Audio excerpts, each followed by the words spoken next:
this won't be the best way to do this YouTube video, but I think under the circumstances it'll work out pretty good. We are going to start today on Lesson 27. Lesson 27 talks about Mr. Truman and Mr. Eisenhower. When the Big Four met at Potsdam after the war, it was decided there would be trials about the Nazis who had started the war.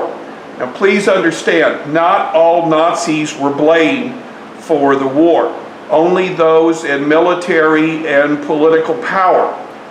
The trial is a tribunal in which four men act as both judge and jury.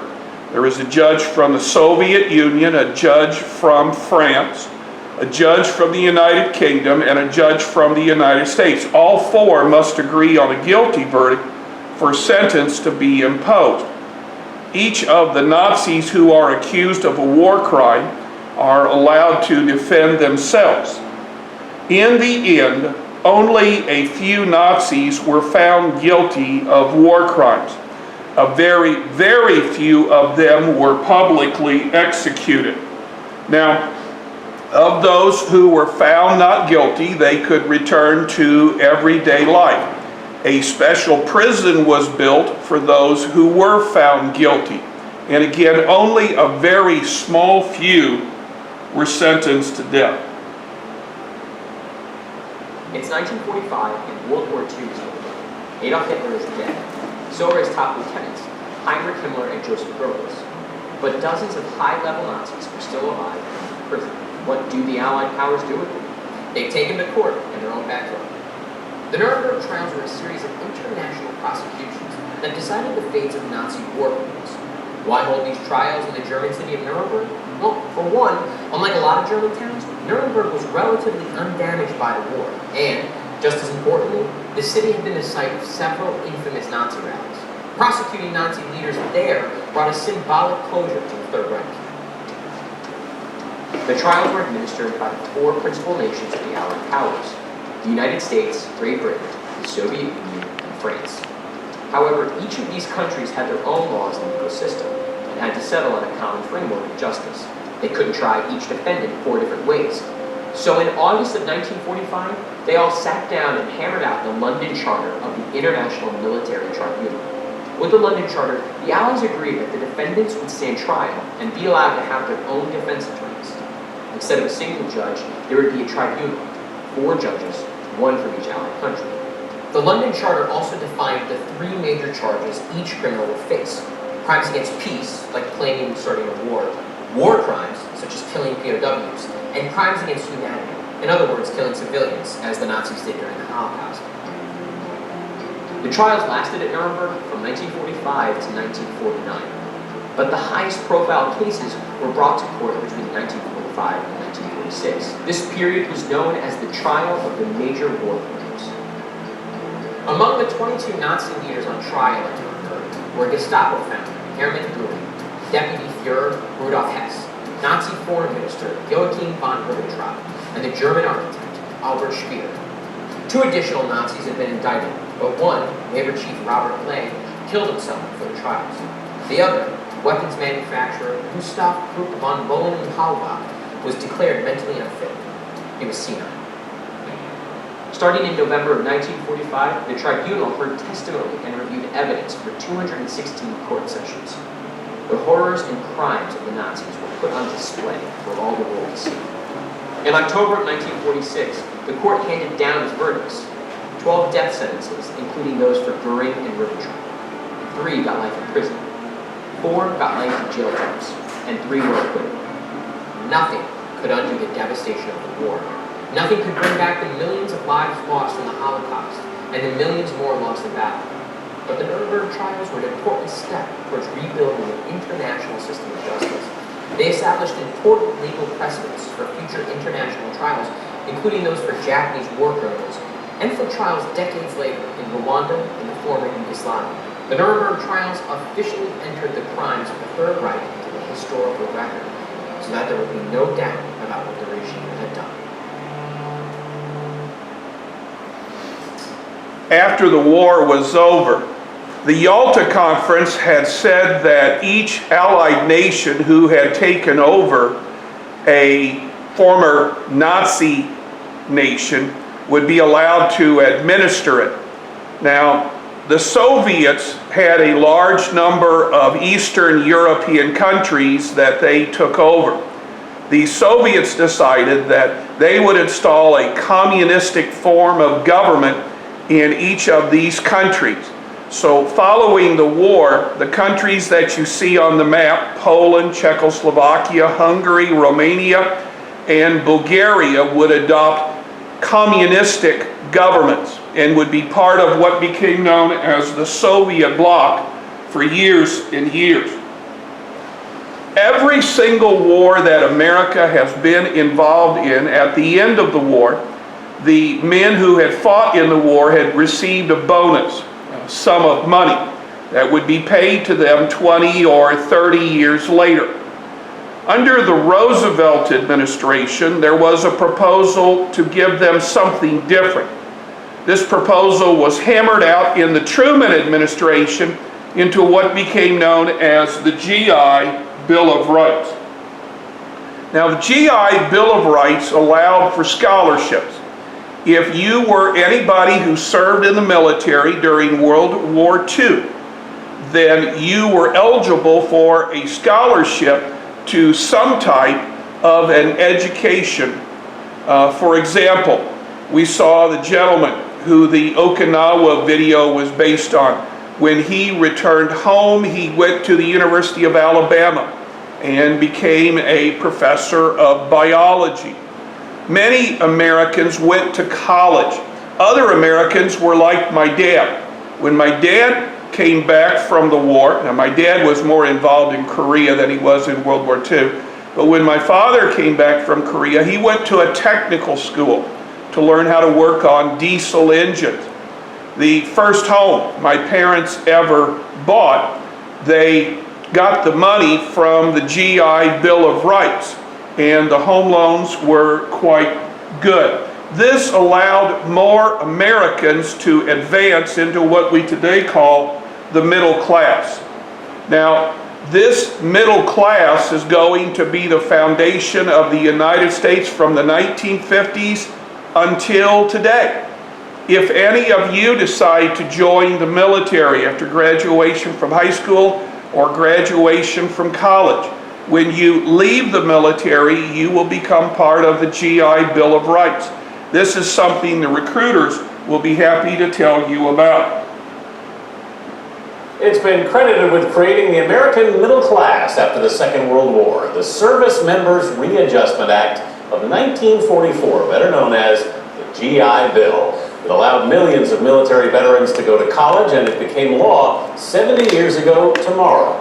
CBS News special correspondent James Brown has the story of one man whose entire life and family changed forever thanks to the GI Bill. It was founded in 1811. Nathaniel Boone is well versed in the history of his adopted hometown, Manchester, Vermont. But the 86-year-old retired attorney has made a bit of history himself. In 1946, he was one of the first African Americans to integrate the Marines. He joined with one goal in mind: to use the GI Bill to get to college. My father had died in 1942, and my mother was sick with tuberculosis, and they didn't have the money to send me to college. I heard that there was a GI Bill, and if I served 2 years, that would give me 4 years of college. So it was a stepping stone to what you were hoping to accomplish in life. Why the Marines? They have a nicer uniform. But joining the Marines would be no laughing matter for the 18-year-old New Jersey native. He would have to travel south by bus to Camp Lejeune, North Carolina. Washington, D.C. was where the segregation really started. How so? What happened in I had to Washington, sit D.C.? back at the bus. The bus trip was only the beginning for Boone in his quest for a college education. There was Montford Point. Montford Point was a little section of Camp Lejeune, North Carolina, and it was constructed to accommodate the Black Marines, and it was a swamp. A swamp? A swamp where there were snakes of all kinds. But the officers in charge proved to be a bigger challenge. It was the white officers and the white enlisted men who didn't want us. But you were treated decently by the white officers? I was treated decently because I had no contact with them. But there were others who, a little before me, who served. They told me a story of one of the officers would come out in the morning and immediately ask, how my neck doing today? Excuse me? How my neck is doing today? That was the greeting. That was the reason, yes. However, Nathaniel Boone would not be deterred. He finished his basic training, served 2 years as a radar specialist, and matriculated to Bates College in Lewiston, Maine in 1948. I don't know what I would have done if the GI Bill had not been there. It established the middle class of people in the United States, because in those days, you were either rich or you were poor. Many of the veterans that used the GI Bill after World War II, they were the first of their families to have ever gone to college. Curtis Coy is Deputy Undersecretary at the VA. He's in charge of administering today's GI Bill. Coy says the original legislation, which educated 8 million World War II veterans, was indeed a game changer for men like Nathaniel Boone. The original GI Bill, or the Service Members Readjustment Act of 1944, provided $500 a year in tuition and about $50 a month in living expenses. Back in 1944, a gallon of milk was about 21 cents. A loaf of bread was about 9 cents. So those living expenses were quite significant to a veteran back then. Nathaniel Boone's life changed when he went to Bates. He met his wife Harriet there. They've been married for 56 years. And Boone went on to law school at Boston University, working various jobs at the post office and scrubbing floors in restaurants to make it through. You were very enterprising. I had to be. I had no money. And not afraid of hard work. No. I wanted to become a lawyer. I wanted to become a professional person. He embarked on a 50-year legal career, and he and Harriet raised 2 professionals of their own. Son Peter is an orthopedic surgeon, and daughter Daryl is a head librarian at Harvard. The Boones retired here in Manchester and now boast 3 Ivy League educated grandsons. Your dogged pursuit of a college education has not only been personal, it's been generational. Your kids and your kids' kids. That started it. We're very, very, very lucky. Yes, our kids have done very well, and I'm very, very proud of them. I attribute everything which I've done and what I am today to the GI Bill rights.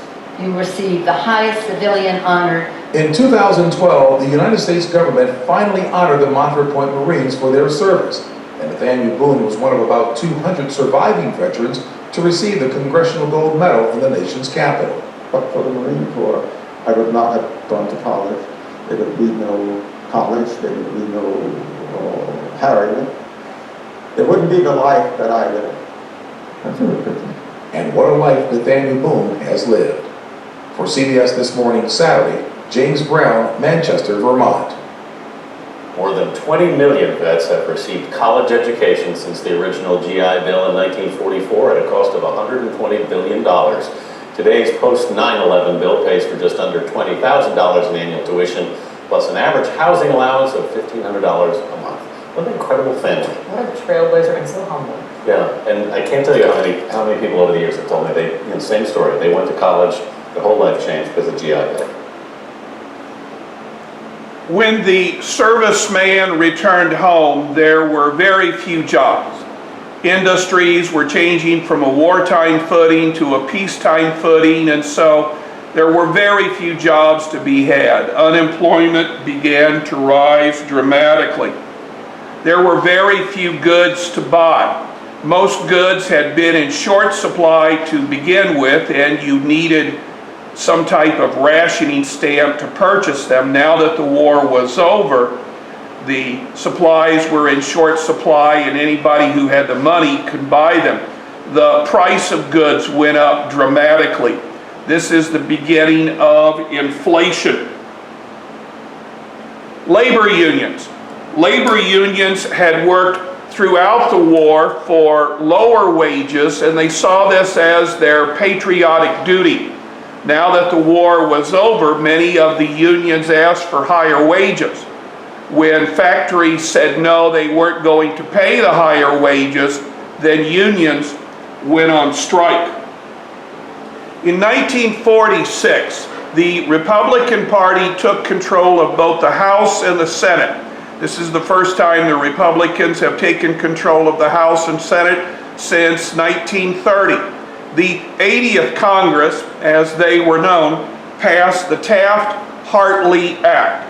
Now, the Taft-Hartley Act is going to put clamps on unions. The Taft-Hartley Act ended what was called closed shops. Now let's say you want to go to work for the Chevy plant in Wentzville, Missouri. Under a closed shop, before you could apply to Chevy, you would have to pay your dues to the United Automobile Workers. Only after you had a card that said you were a member of the United Automobile Workers could you apply to Chevy. Now, just because you applied to Chevy doesn't mean you're going to get the job.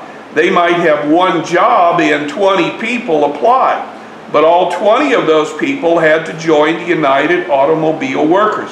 This is what we call a closed shop. This is now illegal. The Taft-Hartley Act called for what is known as a cooling off period. Let's say that union and management is at odds. Union threatens to go out on strike. The management section could go to a judge and, using Taft-Hartley, call for 80 days of cooling off. In other words, there could be no strike in those 80 days. Many blacks are going to come back from the war and they're going to insist on civil rights. Now, during the Roosevelt administration, Roosevelt had said to black leaders that he would integrate the federal government. Truman carried this policy out. Truman integrated the federal government. Now, the biggest branch of the federal government in those days was the Department of War and the Department of Navy. And Truman is going to integrate these two groups. So now black and white sailors can be integrated, black and white soldiers can be integrated. This is going to cause a great deal of problems. Many of the training facilities had been built in the South, and many Southerners were not happy with this. We are going to see that Truman is going to lose a great deal of political support when he runs for president in 1948. In 1947, the integration of the military is complete.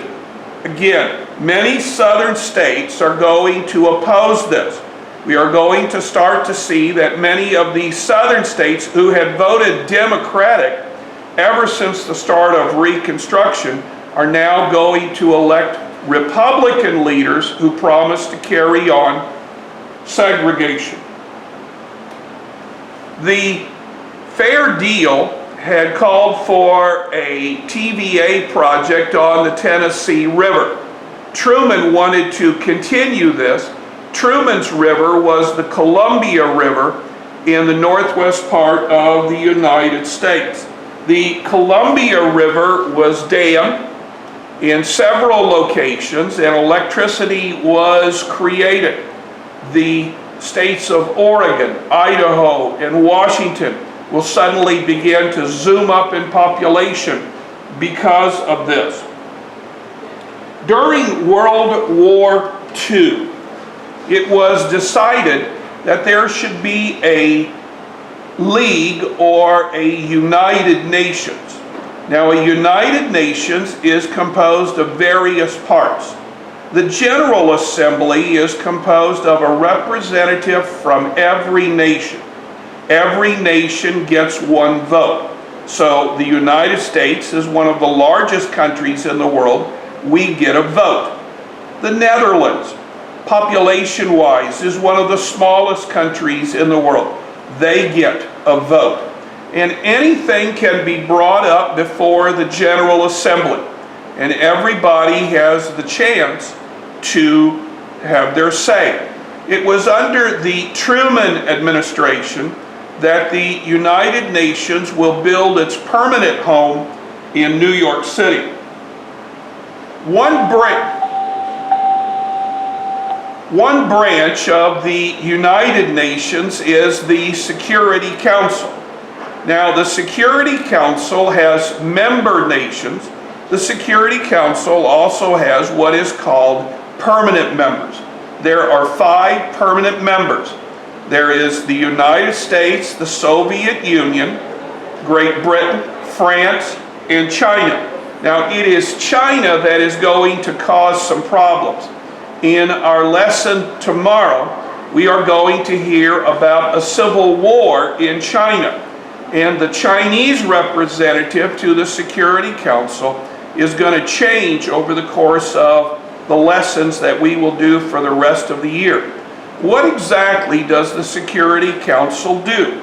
Let's say in the General Assembly, country A says that country B is beginning to become militaristic, and they would like to see something done to stop country B. Well, the General Assembly talks about it, and they all agree that country B is militaristic. Then, the decision of it has become militaristic goes to the Security Council. And the Security Council debates whether an army should be created to stop country B from invading country A. And if the Security Council agrees that there should be a military, then the Security Council will form a United Nations army, and the army will go in and intervene. Now, of all the members, the 5 permanent members have what is called veto power. So let's say that the Security Council, and I believe there's 15 of them, 14 of them say we ought to do something. But the one that says no is the one that comes from one of the 5 permanent members. If that is the case, then the action cannot take place. The Security Council is run by a person called the Secretary General. Now, the Secretary General is picked by the General Assembly. So there's almost 200 nations in the General Assembly. They get together and they pick one of their own to be Secretary General. Now, the Secretary General runs the day-to-day affairs of the General Assembly and the Security Council and the other parts. Let's say you're the representative of Rwanda, and you discover that the bathroom next to your office does not have toilet paper. Well, basically you call up the Secretary General and say, I need some toilet paper. It is the Secretary General who is the face of both the Security Council and the General Assembly.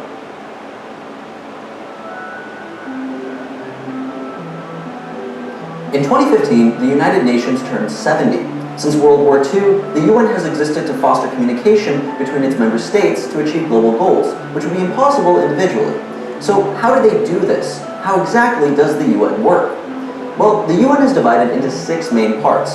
The first is the General Assembly, which includes nearly all internationally recognized countries, making up 193 member states. The Assembly meets annually in September and debates issues on security and diplomacy.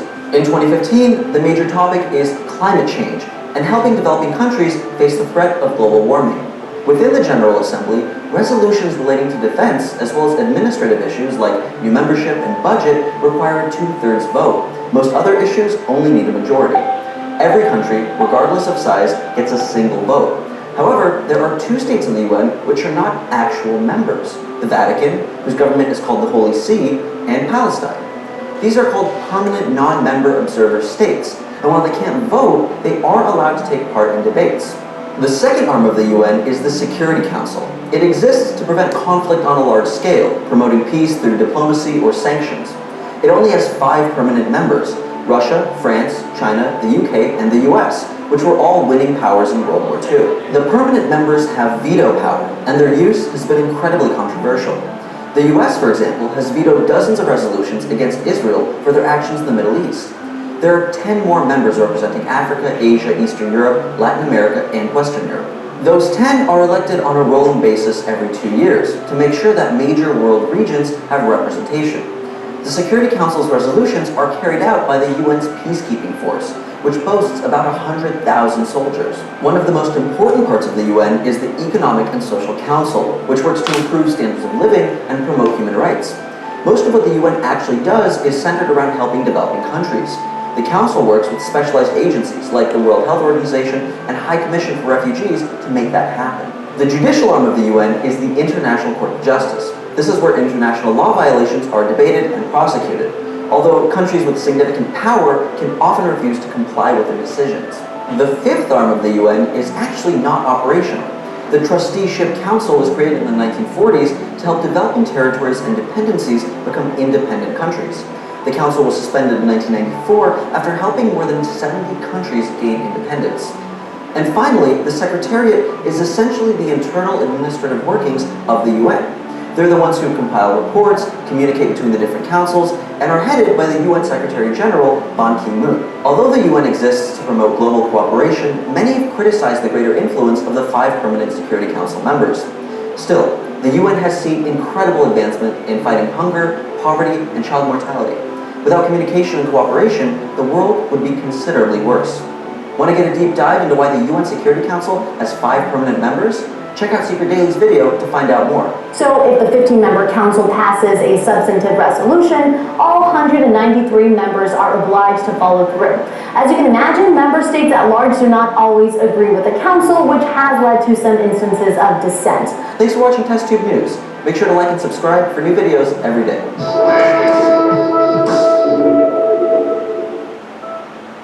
So, we are done with today's work. Below this is your Google Classroom, 6 different questions.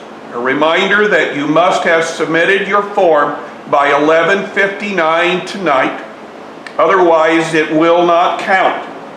Remember, to pass, you must get at least 4 of the questions correct. Good luck.